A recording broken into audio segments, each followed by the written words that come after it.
Kingstream Entertainment. Ruslan. We've all been waiting for Kanye to get on Joe Rogan. We've all been waiting to hear him in long form. I believe when you listen to somebody in long form, you really get to examine where their head is at and what kind of person they are. You kind of walk away feeling like you've almost been there having that conversation with them, which is why I love Joe Rogan's podcast. I love the long form. I love that you could just sit and really dive into somebody's brain. And so on this video, I'm going to be giving you guys 5 important takeaways. And the 5th one, you got to stay till the end to watch. The 5th one is the most important one if you are a person of faith. If you're a person, if you identify yourself as a Christian like I do, the 5th one is the most important one. So make sure you stay to the end. 5 takeaways. I'm going to play you a clip. I'm going to react to it. I'm going to give you guys the takeaway. All in all, fire interview. I really, really enjoyed it. I thought it was really good. I thought Kanye was Kanye. I thought Joe Rogan, could have kind of pressed into some topics how I personally would have loved to see discussed more. But all in all, I thought it was a good interview. I'll also share some of my concerns towards the end of this video. And like I said, the biggest takeaway is the 5th one. So let's get into it. This is the first part of the clip I wanted to show you guys. This is it's a 3-hour interview, by the way. So I'm kind of giving you guys the best of the best, in my opinion. And there's a lot of good stuff in here, but 1956, he is talking about the Sunday service choir, how that came to be, how he funded it, not specifically how he funded it. We know he funded it through some of the Adidas marketing money, but he specifically makes an interesting revelation. I knew this ahead of time, but I'm not sure if you did. Check this out. For me to fund Sunday service, and I was 4 months in before I gave my life to God. Okay, so did you guys catch that? He said he was funding Sunday service. It was like a tithe. And he said he was 4 months in before he gave his life to God. Let's keep playing this. Like, I wasn't saved. It's just I had a calling saying, just go make this church. And the whole thing, the comparison to this church to me going and saying, okay, why am I running for president, is to be in service. And that service to my own ego. I feel like God says to me, like, haven't I given you enough? And I gave you an ego that helped you overcome all these, roadblocks and smoke screens. It's kind of wild to think that God gave him an ego, but that's beside the point. And people telling you what you can't do. Now you need to realize when you're doing things for your ego and when you're doing things for me. This is like God, what I feel God is saying to me. Because it really irritates me when people say, God told me to tell you. Me too, Kanye. How many times have I talked to you guys about not using that phrase, God told me to tell you? We've talked about that on the channel before. I talk about it's a toxic phrase. I think it's hilarious that Kanye pointed it out here, but there's a lot here. So I'm very mindful with this kind of wording. I'm saying I have a feeling that that's what God is saying for me to be in service. So So check this out. So that's the first point. First point I wanted to make is one, he wasn't saved when he started Sunday service. He was doing it for 4 months, then got saved. That's interesting. And then in that, he talks about his desire to be the leader of the free world. He feels like that is an overflow of service. He feels like because of his experience, whether you agree with him or not, because of his experience, he can be the leader of the free world and be diplomatic. And towards the end, Joe Rogan asked him a really good question about military and wars and all that kind of stuff. And he gave a fairly thoughtful answer, I thought.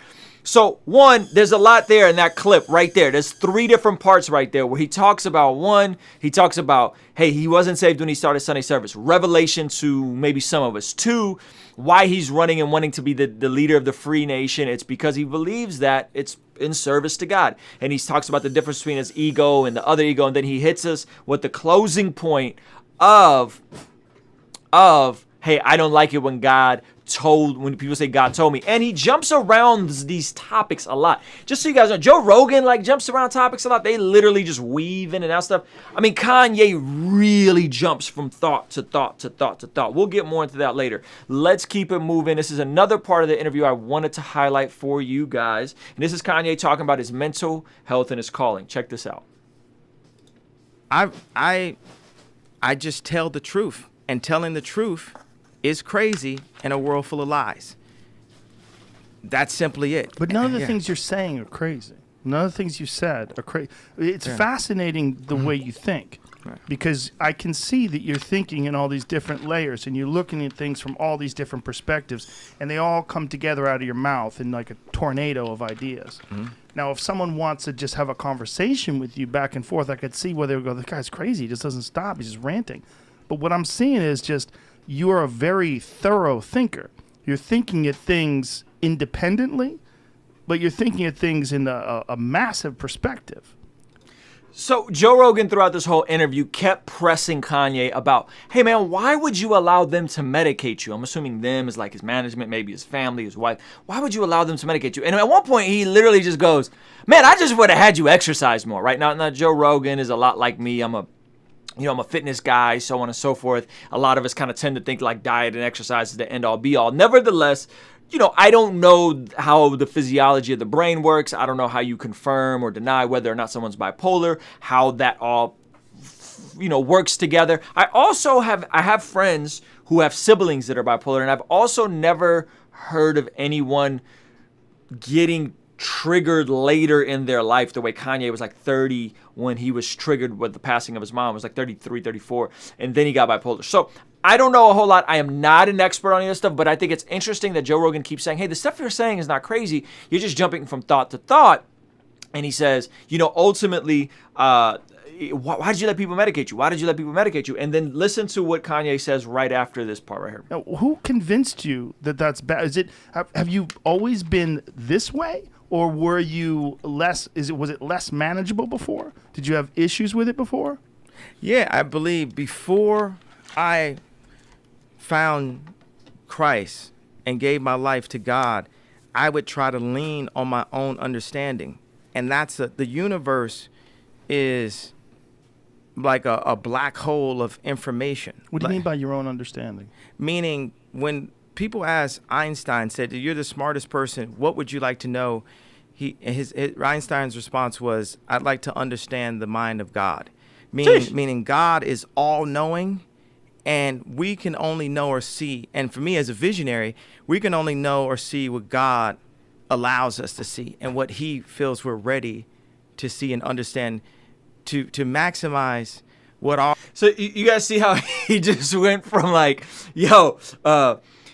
was this thought process and all this stuff, was it not manageable before? And he says, well, yeah, and then I found God and, I put my faith in Christ, and then all of a sudden it became more manageable when I became a Christian. And then he goes into this whole like, an Einstein wanting to know the mind of God. Like there's a lot of just jumping around in topics, but they're all interwoven pretty seamlessly that if you just sit and listen to this, you don't check out, or at least I didn't. Now, obviously, I'm a big fan of both of these guys, but I did not check out. I stayed engaged. I stayed present because I thought it was a very interesting interview. So, again, they keep going back and forth, and Joe Rogan just keeps telling them, "Hey, man, I don't know if there's anything wrong with you. You seem normal." Now, I'm gonna get to some of my concerns later, so stick around till the end. I'm gonna give you some of my concerns that were revealed in this later.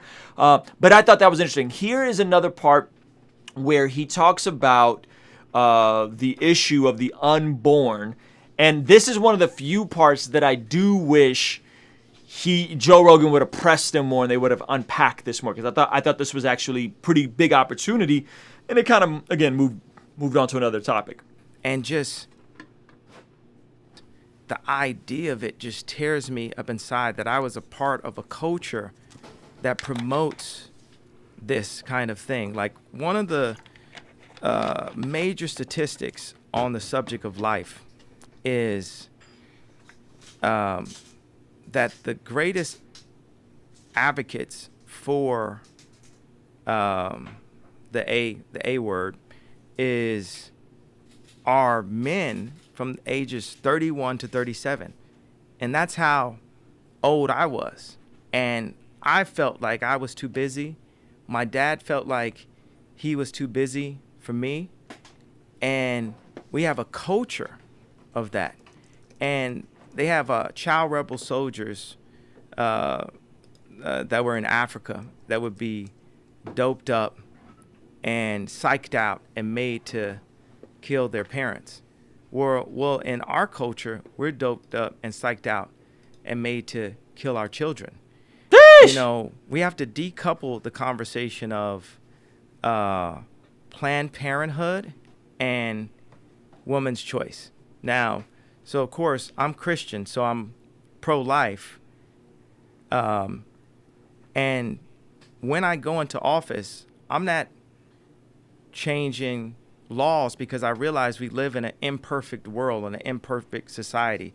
What I will be presenting is a plan A. And we've already started to work on plan A to change the connotation of orphanages, to change the connotation of foster care, and not just change the connotation, you know, verbally, but to create places that are to the level of like the Amon Giri in Disney World had a kid. You know, what is this like? And we have so much land that this can be created and then spread across the world to orphanages in Africa and in China and just across the globe to create these environments that when there's expecting families, moms and fathers, that they feel like there's a place, even if they don't feel well off enough to bring another life into this world, that there's a place to go. There's a plan A. Because Plan B and Planned Parenthood were planned by a eugenics that set out and said out loud, I'm doing this to kill the black race and to create population control. You know, if we... Wait a minute, what are you saying? Plan B, meaning the pill, meaning the morning after pill. You know what? Let me... And Planned Parenthood. Let me decouple those things. Let me talk about Planned Parenthood. Okay. The last figure I saw is there were 210,000 deaths due to COVID in America. And everywhere you go, you see someone with a mask on. With the A word, A culture, I'll say it one time, with abortion culture, there are 1,000 black children aborted a day, daily. Sheesh. We are in genocide. So more black children have died in the past since February than people have died of COVID. And everyone wears a mask. So it's a matter of where are we turning a blind eye to? Like, the media can control, a lot of times it has control what we care about. I even heard somebody say at one point, this is the actual sentence I heard someone say, Puerto Rico so played out. Meaning there was a time where people... And so he goes on to Puerto Rico. I was like, yo, that was such a good, like they were getting into the statistics. He's talking about more black babies have been aborted than people have died from COVID this year alone. And he started going really, really, really deep. And then he goes on to Puerto Rico and goes on to a whole nother. And I wanted Joe Rogan to put, because Joe Rogan's pro-choice, and Joe Rogan to push back and then to have some thoughtful exchange on this topic. But it didn't happen. I was like, gosh, I wish they would have went back to that. So that was one part of it that I was disappointed. And by the way, he hit a lot there. Did you guys catch all that? He talked about the plan A, and he said how, hey, I'm going to rethink orphanages. I'm going to rethink the foster care system.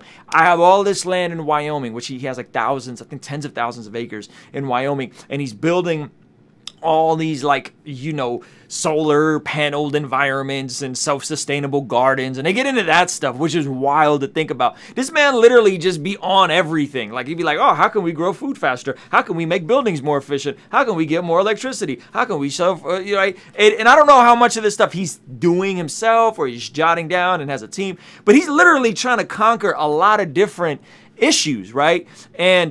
And so I like when he goes on that. But notice what he said. He says, I'm not going to change anything legislatively, right? So meaning that I'm pro-life because I'm a Christian, but I understand we live in a flawed world. Therefore, I'm going to give people alternatives to terminate pregnancies by rethinking foster care, rethinking adoption, rethinking all these different orphanages, all these things, and then take that and make it scalable to other parts of the country. Just think about the wavelength that he's thinking on. It's actually really, really, really genius. I wish they would have talked about this more. And then he went on to Puerto Rico and how people don't want to Puerto Rico's played out and it doesn't really matter anymore, da da da da. And I was just like, oh man, like gosh, I just wish they would have stayed there for a while longer. So, okay, now this part I said, let me find it. This part I said on the channel multiple times, and y'all didn't really hear me, but I think it's a good point. And I love that Kanye made it. Check this part. This is about when he announced his presidency. And he actually reveals the reason why he announced his presidency so late is because he had COVID. So he actually revealed that he had COVID, which I thought that was interesting. He had COVID. And it seems like a lot of people have COVID now, but he said, I didn't get, because I got it pretty mildly and it was fairly bad, and I didn't announce my presidency in time because I had COVID. And then he goes on to when he announced it, some of the rhetoric around his campaign and who he was going to pull voters from. Check this out. This is really, really interesting. Speaking to the racism of not Republicans and people on the right, but specifically the racism of folks on the left and liberals. Check this out. So one of the most racist things that liberals who pride themselves on not being racist have said to me is like, you're going to split the black vote. And that makes it seem like black people can't make decisions for ourselves, and that don't know white people know me.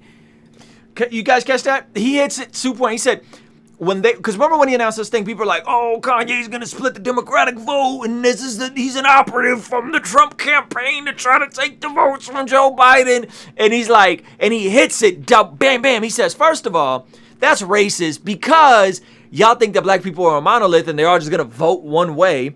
And then he says it's also racist because y'all think only black people know who I am, which is crazy because I would argue that now, especially after the MAGA thing, I would say a big chunk of Kanye's core isn't just black people anymore. Like, it's just probably more white folks in the mix, like diehard Kanye fans that are into Yeezy and so on and so forth. So I thought that was brilliantly the way he responded to the criticism. Like, yo, that's kind of racist to think that, like, I'm only going to steal people votes from Joe Biden and the Democratic platform. But watch what he goes on to say.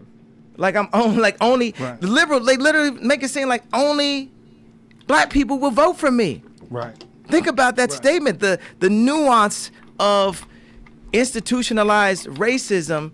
And this would be like somebody from the art world, you know what I mean? And they just have a place where no one has really been able to embrace the idea of blacks not being in a block and staying in one place. Right. Or blacks you having have to vote Democrat. Yeah, Right. or blacks having an opinion, like us not being on boards, or us being like handlers for other black people, meaning like if we work at a label or we work at a big corporation, it's our job to go talk to the other black people, you know, to Right. calm other Right. black people down, but we're working for, you know, Universal or Vivendi or whatever the organizations were. You know, I was thinking about buying my master's and I realized that was... You see how quick he went from addressing white liberals and their racism and being so close-minded that he would only win, you know, steal votes from Biden. And then he like went over to like a whole nother side. The whole conversation is like this right now. This is the last part. Okay. This last part. And I'll share my concerns and then I'll share an actionable step with all of us, especially those of us who are people of faith and understanding what something like this means. And maybe some of you guys disagree. The only two concerns is he's mentioned this part where he talks about yelling at one of his designers, or like, I was yelling at somebody on my team because gosh, if I would have been taught physics. And then I remember on the Jesus' Lord album, or Jesus King, I always forget, Jesus King, right? And he talks about when I scream at the chauffeur. And so there's these bits that kind of concern me, that like, is Kanye still having these like outbursts on people in his personal life, or folks on his staff, folks working closely with him? Is he having these like outbursts where he just spazzes out and yells at people? Because I think that's problematic, and I don't know, but it kind of gave me a glimpse into that, right? Because he's very lucid in his state of mind. He's making a ton of sense, but that did make me really think about when he talked about that. So that's one of my concerns. So you guys don't think I'm just strictly, only singing his praises. But there's a lot of good stuff in his interview. So he referenced that about like, man, if I would have learned physics, if I would have known physics from school, I would have known that this whatever environmental way of raising food wasn't a thing.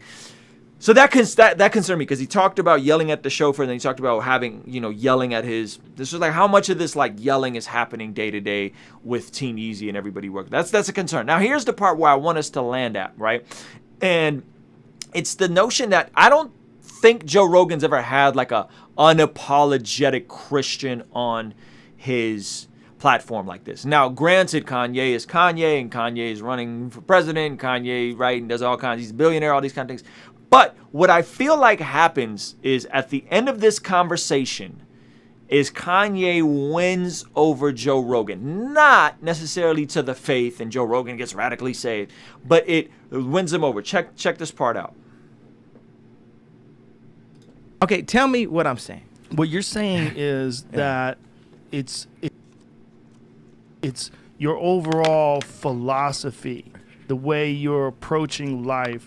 You're approaching life that there is good for everyone.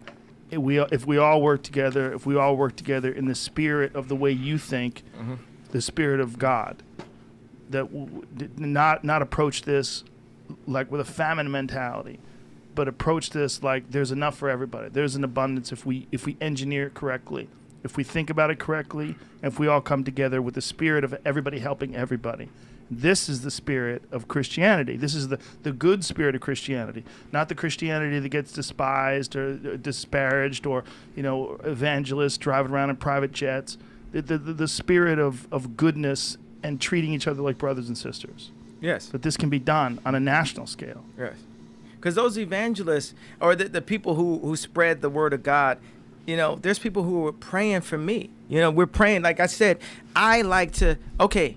yes, I am a genius, but one of my most genius skill sets is recognizing other geniuses and empowering them and giving them the platform. So the people that have been praying for me this whole time, for Ye to work for the kingdom, look at me right here working from the kingdom, not leaning on my ego, not leaning on anything, but leaning on God in this situation, saying, let's rise up together and show people what it's like to be Christ-like. Yeah, we fall short. You know what I mean? People love to look at the Christians that are the least Christ-like to judge Christianity as a whole. Well, a lot of people got Jordans and 23s on, and very few of them play like LeBron. They want to be like Mike. Yes. But it's very few people that get that close. Yes. Christ-like. Yeah. Yeah. What you're saying is beautiful. Yeah. That they do judge the people that fail. People always go to the furthest extent. Like if you talk about abortion culture, people immediately. So to be like Christ. I've been listening to Joe Rogan for a few years. This is the first time that I've heard Joe Rogan positively speak about Jesus and Christianity in a positive way, right? And granted, I don't think this is someone where he's converted and Kanye came in there and preached this sermon, and I don't think that was the objective. But what I want to point out to you guys, everybody watching, the world has this concept on lock, and it's this idea. You guys have all heard it, the idea of allies, right? The idea of allies. The people call me an ally to the black community, which I think is kind of a weird phrase, but because I'm willing to speak up on issues of injustice and I'm willing to speak up when there's police brutality, people call me an ally, right? The LGBTQ community has allies, right? You're not necessarily in the community, you're an ally to the community. I'm not black, but I'm an ally to the black community. Christians really desperately need to adopt this idea that Kanye going on Joe Rogan has made Joe Rogan an ally, at least to Kanye, and hopefully to the cause of Kanye, which is ultimately Jesus and the gospel being moved ahead, and the kingdom being moved ahead. That is a beautiful concept, because this is how you shift culture. This is how you move stuff in a direction where people don't just look at the wackest, most toxic examples of Christian and culture and say, oh yeah, that's all of Christianity. No, there are healthy, amazing people who love Jesus. They're normal people. They're attainable. You could have dope conversations with them, and you walk away with, I don't believe everything you believe necessarily, but I like you. And next time, catch this, next time Joe Rogan is around somebody and they start bad-mouthing Christianity, or someone says something wild about Jesus or Christians, Joe Rogan will probably speak up and be like, no, it's not all like that. There's good people that follow God. There's good Christians that are really genuinely trying to be Christ-like. Don't just compare the wildest examples and say, that they make up all of Christianity. And I think this is the takeaway for all of us here. We need to be on mission in that way. So many of us are thinking that if we say these specific words in a specific sequence, that it will be a superstitious like magic dust that flows over the person and they'll radically get saved. And it's like, that's not how a lot of people work. You want to create friendships. You want to create relationships. You want to create, dare I say, allies of not people necessarily converted, but they will speak up and have your back, or at least have the back of your cause when other people badmouth it. And I want to see more of us do that. I really, really, really, really, really, really sincerely do, because I think that is the only way we're going to win back culture. It's not going to be in silos, isolation, division, being toxic, being combative, being separated from the world, right? And there's obviously a degree of separation we need to have from the world system, and we need to live set apart lives, but we're also in the world, just not of the world. And I want to see more of us do that. Now, granted, Kanye's a billionaire. Kanye's a multi-dimensional, achieved person.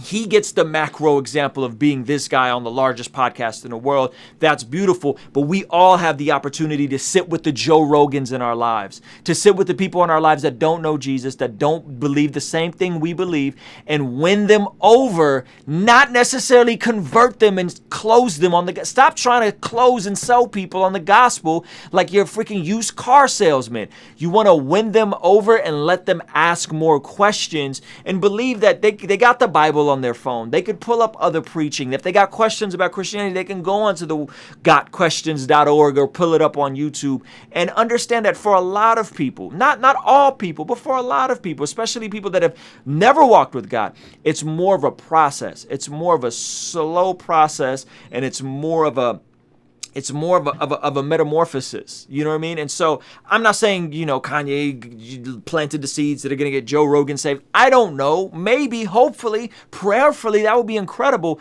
But the fact that Kanye got saved as radically as he did get saved is pretty miraculous to me. It wouldn't surprise me if a few years later, Joe Rogan has more Christians in his life. Joe Rogan hits some kind of roadblock like Kanye did and puts his faith in Jesus. And it was because somebody was there, not judgmentally, not arrogantly, but willing to have a conversation and be their unapologetic self. Kanye, in the same breath of, talking about Jesus, was like, yeah, I'm a genius. And I also find out, I empower other geniuses. He's still himself. As flawed as he is, he's still himself. So that's the big takeaway. Hopefully you guys like that. Hopefully you guys appreciate that. And hopefully that is an applicable step for you to go back into your relationships and ask yourself, how do your non-Christian friends talk about you, your character, your integrity, and your faith? Let me know what y'all think. King's Dream Entertainment. Ruslan.